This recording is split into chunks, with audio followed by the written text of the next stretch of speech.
Welcome to my YouTube channel Mathics Subhash में। मैं उम्मीद करता हूँ कि आप लोग मस्त होंगे, स्वस्थ होंगे, मन लगा के पढ़ाई करते होंगे। आज हम पढ़ेंगे। देखिए, बहुत सारे होते हैं बच्चे की जो मैट्रिक में ना पढ़ने का सही तरीका क्या होता है, सही स्ट्रेटजी क्या लगाया जाता है, क्वेश्चन बैंक को सब्जेक्टिव कैसे याद किया जाता है, ऑब्जेक्टिव कैसे याद किया जाता है। लेकिन बहुत सारे बच्चे होते हैं, वो क्या करते हैं कि बुक खोल लिए और सारे उसको एक दिन में पढ़ने लगे। ना कोई टारगेट हुआ आज का ना कल का। क्या करते हैं कि बुक खोलेंगे और पढ़ते पढ़ते पढ़ते क्या करेंगे, सो लेंगे। लेकिन पढ़ने का सही तरीका होता है कि पहले देखिए, हम टॉपिक बाय टॉपिक उसको समझाते हैं कि क्वेश्चन बैंक को पढ़ा कैसे जाता है। लोग बोलता है कि ये हमको सिखा रहा है क्वेश्चन बैंक पढ़ने का। तो बाबू बता दे कि जिसको एक बार ठोकर लगता है वही चलना सीखता है, चलने को सीखता है। जिसको ठोकर ही नहीं लगेगा वो चलने को कभी सीखेगा ही नहीं। रास्ते में जब भी कभी आंका पत्थर पड़ता है, जिसको ठोकर लग गया है वही बताता है कि यहाँ पे आगे जाओगे तो खाई होगा, आगे जाओगे तो वहां पे कुआं है, गिर जाओगे। जो उस रास्ते से गुजर गया है वही हमेशा आपको बताएगा कि आगे जाओगे तो यहाँ पे मुराद होगा, यहाँ पे ढाल होगा, यहाँ पे उठेगा। तो हम लोग क्या कहें कि जितने भी लोग पढ़ाते हैं वो क्या कहें कि पीछे जितने प्रोसेस होता है उन सबसे पार होके ही ऊपर उठे हुए हैं। ऐसा कोई टीचर नहीं है कि ऐसा कोई जो पढ़ाने वाला नहीं है जो क्या बोलता है कि डायरेक्ट जन्म लिया और पढ़ाने लगा। पहले क्या करता है कि वो पढ़ाई खुद करता है, उसके बाद सीखता है, उसके बाद बच्चों को सिखाने की लालसा रखता है।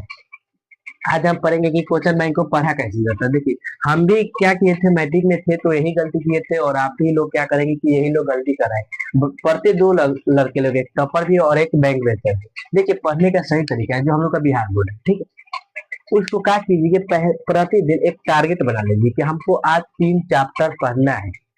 पहला चैप्टर, दूसरा चैप्टर, तीसरा चैप्टर। हमको प्रतिदिन क्या करना है कि 3 चैप्टर पढ़ना है। मान लीजिए 3 चैप्टर पढ़ लिए। 3 चैप्टर के अंदर कि हमको आज 50 क्वेश्चन किसी भी हाल में क्या करेंगे कि याद कर लेंगे। 3 चैप्टर पढ़ेंगे लेकिन उसमें से जो 15 वो क्वेश्चन होगा उसको हम याद करेंगे। जब तक याद नहीं करेंगे जब तक हम सोएंगे नहीं, खा लीजिए कसम, ठीक है। उसके बाद क्वेश्चन बैंक जो होता है, क्वेश्चन बैंक, क्वेश्चन बैंक के जो एडजेक्टिव होते हैं, क्वेश्चन ये इतना होते हैं, उसको कहते हैं इम्पोर्टेंट एडजेक्टिव। सारे क्वेश्चन को मत पढ़िए, सारे हम नहीं बता रहे कि ये बता रहे हैं वही आएगा, लेकिन जो उसमें के आप हमेशा उसको देखिए जो क्वेश्चन कितनी बार हर साल रिपीट किया है। मान ले 2019 में पढ़ा बना है, तो क्या फिर 2020 में उससे बिहार बोर्ड ने पूछा है? नहीं पूछा है। तो देखिए 21 में पूछा है, 21 में नहीं पूछा है तो 22 में, अब 22 में नहीं पूछा है तो 23 में। देखिए, इम्पोर्टेंट जो सवाल होता है इम्पोर्टेंट, उसको क्या कीजिए, क्वेश्चन में कल्चर में उसको क्या कीजिए, 2 नंबर में उसको क्या कीजिए कि हाईलाइट कर लीजिए, उसको टिक मार लीजिए और उसको हमेशा देखिए, ठीक है। दूसरा सीजन क्या होता है कि हम प्रीवियस ईयर जो क्वेश्चन होता है हर साल पूछा जाता है, ठीक है। जैसे 2009 में पूछा, उसको पढ़िए। 2010 में पूछा, फिर उसको भी पढ़िए।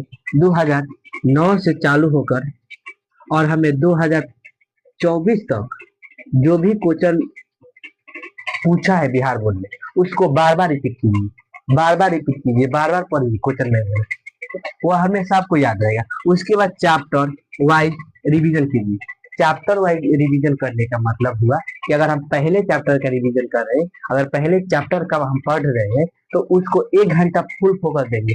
1 घंटा के बीच में क्या होता है कि पढ़ते समय लड़कों का बहुत, लड़के या कोई भी हो, उसका ध्यान बहुत ज्यादा भटकता है। जो हम लोग का माइंड है वो बहुत ज्यादा क्या करता है, भटकना चालू करता है। जैसे कि हिंदी पढ़ेंगे, 10 मिनट हिंदी पढ़ लेंगे, उसके बाद उसको दिमाग में माइंड आएगा ना कि हम मैथ थोड़ा बना ले, थोड़ा सामाजिक विज्ञान बना ले। ये सारे लड़के के साथ होता है कि 10 मिनट पढ़ेगा तो उसका माइंड भटकेगा ही भटकेगा। और हम लोग के साथ हुआ और बहुत जितने लोग के पढ़ते हैं उनके भी साथ होता है। तो आप उसको चैप्टर वाइज एक बार विजन कर लिए कि अगर हम 1 घंटा हिंदी पढ़ रहे हैं, 1 आवर हिंदी पढ़ रहे हैं, तो 1 घंटा में कोई सब्जेक्ट नहीं पढ़ेंगे, ठीक है। 1 घंटा अगर हिंदी पढ़े हैं तो लगातार 1 घंटा कंटिन्यू उसको हिंदी ही हम लोग पढ़ेंगे। दूसरा सब्जेक्ट भी छूना नहीं है, उससे दूरी बना लो, उसे ब्रेकअप कर लो, दूरी बना लो, ठीक है। उसके बाद देखो डेली टारगेट। डेली टारगेट का मतलब हुआ कि हर क्वेश्चन, हर सब्जेक्ट, हर क्वेश्चन का, हर सब्जेक्ट का, हर बुक का, यानी अगर साइंस पढ़ रहे हैं तो उसका 30 क्वेश्चन बना लीजिए। हिंदी पढ़ रहे हैं तो उसका भी 30 पढ़ लीजिए। फिर मैथ पढ़ रहे हैं तो उसका भी 30 कर लीजिए, इंग्लिश पढ़ रहे हैं तो उसका भी 30 कर लीजिए, अगर सोशल साइंस पढ़ रहे हैं तो उसका भी 30 कर लीजिए।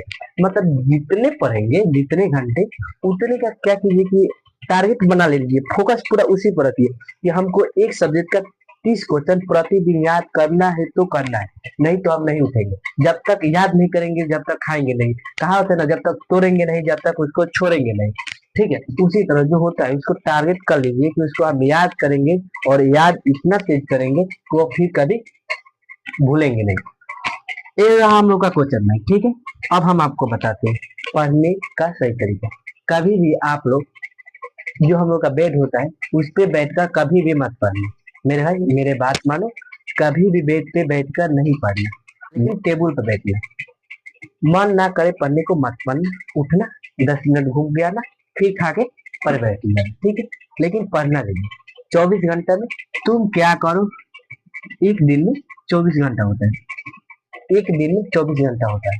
तुम पढ़ो या ना पढ़ो उससे हमें कोई मतलब नहीं। तुम खेलो या ना खेलो उससे कोई मतलब नहीं। लेकिन टारगेट बना लो कि 24 घंटा में, 24 घंटा में हमें 8 घंटा तो पढ़ना ही है। तुम दिन भर पढ़ो या ना पढ़ो हमसे मतलब नहीं है। तुम 10 घंटा पढ़ो, 20 घंटा पढ़ो, मतलब मायने नहीं रहता।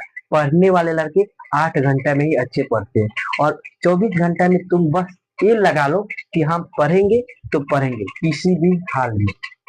जब भी कोई लड़का तैयारी करता है, या मैट्रिक का हो या कोई सरकारी नौकरी का, उस समय उनके दोस्त बहुत भटकाने आते हैं, भटकाते हैं कि चल यहाँ घूमने चलेंगे। जब उसको ठुकरा दोगे ना तो आगे जाके फिर वो मिलेगा, लेकिन जब एक समय निकलेगा तो फिर दोबारा आपको वो समय नहीं मिलेगा। अगर वीडियो अच्छा लगे तो एक लाइक कीजिएगा, चैनल पे नए हैं तो सब्सक्राइब कीजिएगा, और अब वीडियो कैसा लगा छोटा सा कमेंट कीजिएगा, और